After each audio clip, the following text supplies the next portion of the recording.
Hello friend, हाय। आज मैंने एक सब्जेक्ट लिया है, प्राथमिक एविडेंस और द्वितीय एविडेंस, सेकेंडरी एविडेंस और प्राइमरी एविडेंस। लॉ की जो नींव है वो एविडेंस के ऊपर खड़ी है। मेरा मानना ऐसा है कि एविडेंस, जितना भी बेस्ट से बेस्ट एविडेंस आपके पास में हो वो कोर्ट में प्रोड्यूस करना चाहिए, क्योंकि कोर्ट की केस की जो पूरी नींव है वो उस एविडेंस के ऊपर ही डिपेंड है और एविडेंस के ऊपर ही जजमेंट होता है। आईपीसी हो या सीपीसी हो, सिविल प्रोसीजर हो या क्रिमिनल प्रोसीजर हो, दोनों प्रोसीजर एविडेंस के ऊपर डिपेंड है। एविडेंस मैंने बाकायदा नोट्स के साथ में पूरा सिस्टमेटिक ढंग से बनाने की कोशिश की है और आपको उसी तरह से मैं समझाने की भी कोशिश करूँगा कि एविडेंस एक्ट जो है वो बेस्ट से बेस्ट एविडेंस कोर्ट में प्रोड्यूस करना चाहिए। एविडेंस ओरल एविडेंस होता है, डॉक्यूमेंट्री एविडेंस होता है और सर्कमटेंशियल एविडेंस होता है। ओरली एविडेंस मतलब मौखिक एविडेंस, डॉक्यूमेंट मतलब कोई दस्तावेजी डॉक्यूमेंट, सर्कमटेंशियल एविडेंस मतलब परिस्थितिजनक एविडेंस। ये तीन मूल रूप से एविडेंस के पार्ट होते हैं। ओरल जो मौखिक रूप से दिया जाता है, जो सेक्शन 59 to 60 के बीच में एविडेंस एक्ट के बीच में बताया गया है। 61 से लेकर 65 तक डॉक्यूमेंट्री एविडेंस के बारे में बताया गया है। डॉक्यूमेंट्री एविडेंस के बारे में अपन जब डिस्कशन करेंगे तो सबसे पहले अपन लेंगे सेक्शन 62। कोई भी केस जो कोर्ट में दाखिल होता है सीपीसी के अकॉर्डिंग, सिविल प्रोसीजर के अकॉर्डिंग, तो निरीक्षण के लिए ओरिजिनल डॉक्यूमेंट प्रोड्यूस किए जाते हैं। Section 62 evidence act. सेक्शन 64 न्यायालय में प्राथमिक दस्तावेज रखा जाना चाहिए। सेक्शन 64 क्या बोलती है? न्यायालय में प्राथमिक दस्तावेज रखा जाना चाहिए। फिर अपन आएंगे सेक्शन 61 पे, दस्तावेज प्राथमिक और द्वितीय साक्ष्य द्वारा साबित किया जा सकता है। प्राथमिक दस्तावेज भी रखा जा सकता है और द्वितीय दस्तावेज भी रखा जाता है। ये सेक्शन 61 एविडेंस एक्ट बोलती है। सेक्शन 63 सेकेंडरी एविडेंस में क्या क्या चीज़ें आती है? सेकेंडरी एविडेंस में साथ क्या क्या चीज़ें साथ होनी चाहिए तो वो एडमिसेबल होगा। जैसे कि कोई प्रमाणित प्रतिलिपि, सर्टिफाइड कॉपी, मिलती जुलती कोई ओरिजिनल से मिलती जुलती कॉपी, ऐसी कोई कॉपी हो जो सर्टिफाइड हो, वो होनी चाहिए। सेक्शन 65 ये कब एडमिसेबल होगा? अपने एविडेंस एक्ट में अगर आप कंटिन्यू 59 से 65 तक पढ़ना चाहेंगे तो आपको समझ में नहीं आएगा। आप नॉर्मल वे में समझिए। सबसे पहले अपन लेते हैं 62, फिर अपन लेते हैं 63, फिर पहले लेते हैं अपन 62, फिर 64, फिर 61, फिर 63 और फिर 65। इसके अकॉर्डिंग में अपन को समझ में आएगा कि ओरिजिनल डॉक्यूमेंट क्या है और सेकेंडरी एविडेंस क्या है और प्राथमिक एविडेंस क्या है। फिर इसके बाद में आपको मैं ये इस चीज़ के बारे में बताना चाहता हूँ कि primary evidence itself is admissible.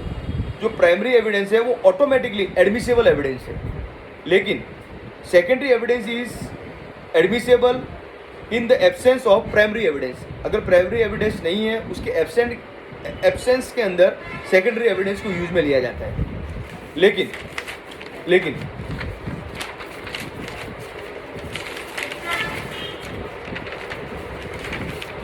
लेकिन कोई भी सेकेंडरी एविडेंस को कोर्ट में प्रोड्यूस करने के लिए ऑपोजिट पार्टी को नोटिस की रिक्वायरमेंट रहती है। Notice is required to be given before the given secondary evidence, लेकिन no notice required before the given primary evidence.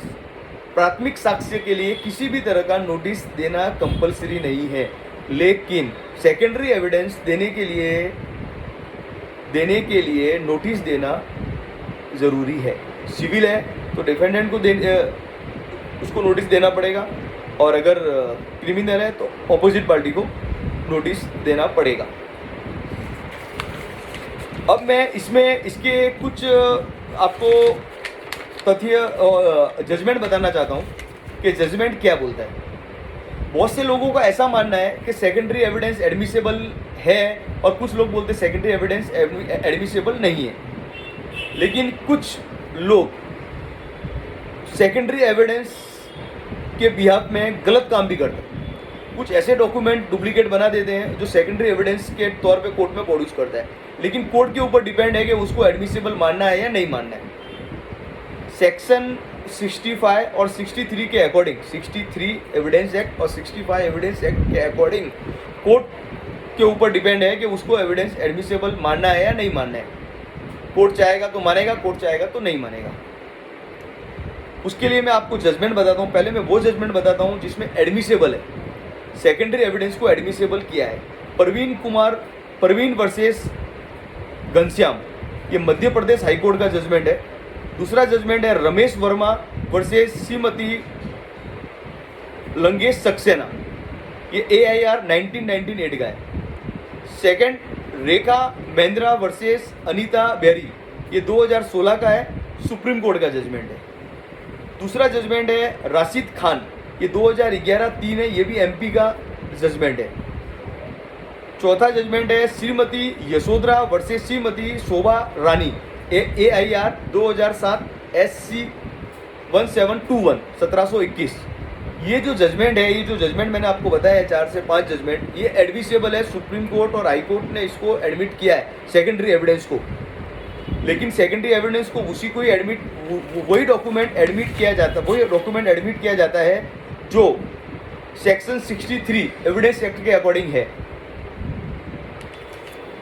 फिर मैं आपको वो जजमेंट बताना चाहता हूँ जो कोर्ट ने उसको एडमिट नहीं किया है। Sunil Kumar Sahu versus Shrimati Avadha Rani, Mohammad Islam and others and Asgar Ali and others, Shrimati Anita Rajput versus Shrimati Savita Gupta, Kalyan Singh versus Shrimati Chhoti and others. ये जो जजमेंट बताया मैंने लास्ट में, ये जजमेंट के अकॉर्डिंग कोर्ट ने इसको कंसीडर नहीं किया है। सेकंड थिंग, मैं आपको ये बताना चाहता हूँ कि ये डिपेंड कोर्ट के ऊपर है कि उसको एडमिट करे या नहीं करे। लेकिन कोर्ट में कोई भी अपन सिविल सूट जब दाखिल करते हैं, CPC के अकॉर्डिंग कोई भी दावा अपन कोर्ट में दाखिल करते हैं तो दाखिल करते समय ओरिजिनल डॉक्यूमेंट ही दिया जाता है। लेकिन एविडेंस के अंदर, एविडेंस का जो पार्ट है एविडेंस का, evidence best evidence primary evidence को ही माना जाता है। अब मैं आपको एक एग्जांपल देता हूँ कि ऐसी एक परिस्थिति है जिसमें प्राइमरी एविडेंस भी है और सेकेंडरी एविडेंस भी है, लेकिन सर्कमटेंशियल जो एविडेंस है वो सेकेंडरी एविडेंस से मिलता जुलता है। जैसे कि किसी भी केस के अंदर कोई आई विटनेस है तो इम्पोर्टेंस आई विटनेस को दी जाएगी। लेकिन किसी बंदे ने मौखिक किसी भी तरह का मौखिक अपन को कोर्ट में स्टेटमेंट दिया तो वो एक ओरल स्टेटमेंट माना जाएगा और वो सेकेंडरी स्टेटमेंट के मिलता जुलता रहेगा। लेकिन मेरा ऐसा मानना है कि कोर्ट के अंदर कोई भी एविडेंस, बेस्ट से बेस्ट एविडेंस कोर्ट में प्रोड्यूस करना चाहिए, क्योंकि जो भी केस है उस CPC के अकॉर्डिंग हो या IPC के अकॉर्डिंग हो, उस कोर्ट की जो नींव है, वो कोर्ट का जो बेस है वो एविडेंस के ऊपर डिपेंड करता है। एविडेंस के ऊपर ही उसका जजमेंट होता है। तो एविडेंस, अच्छे से अच्छा एविडेंस कोर्ट में प्रोड्यूस करना ही एक आर्ट है।